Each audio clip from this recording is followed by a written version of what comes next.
இப்போ புதுசா குடி வந்திருக்க வீட்டை பற்றி தான் ஒரு சின்ன பதிவை இந்த வீடியோவில் பார்க்கலாம் வாங்க. வீட்டுக்கு மொட்டை மாடியில் நின்றுட்டு தான் இப்போ நான் இந்த வீடியோவை எடுக்கிறேன். பக்கத்து காம்பவுண்டில் கிட்டத்தட்ட ஒரு 6 தென்னை மரங்கள் வச்சுருக்காங்க. பெரிய கிரவுண்டு மாதிரி இருக்குதுங்க. ஒரு சின்ன கிணறும் இருக்குது. நான் ஜூம் பண்ணி காட்டுறேன் பாருங்கள்.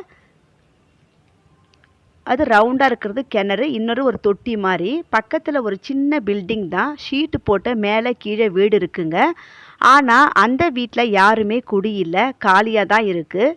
இப்போ இந்த இடத்த விற்க போகிறாங்களாம். இந்த ஏரியாவே ரொம்ப அமைதியாக இருக்குங்க. பக்கத்துலேயே நிறைய செடிகள் பச்சை பசேல்னு கண்ணுக்கு எட்டிய தூரம் வரை ரொம்ப அழகாக இருக்குது.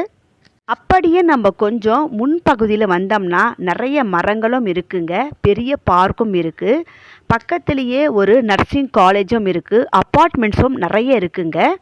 இது நான் முன்பகுதியில் காட்டுறேன். அப்பார்ட்மெண்ட்ஸ் நிறைய வீடுகள் இருக்குது.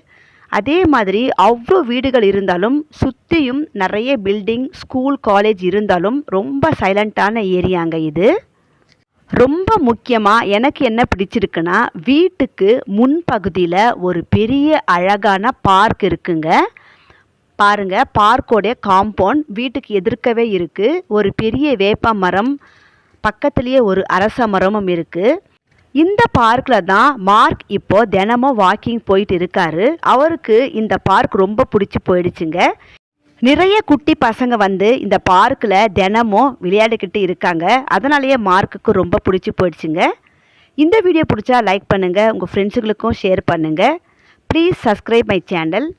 என்னோடய வீடியோ பார்க்குறீங்க, நான் லைக் பண்ண மாட்டேறீங்க. நீங்கள் போடுற ஒவ்வொரு லைக்கும் தான் என்னோடய சேனலுக்கு மோட்டிவேஷனாக இருக்கும். அதனால் ஒரு லைக் போட்டு விடுங்க. தேங்க்யூ.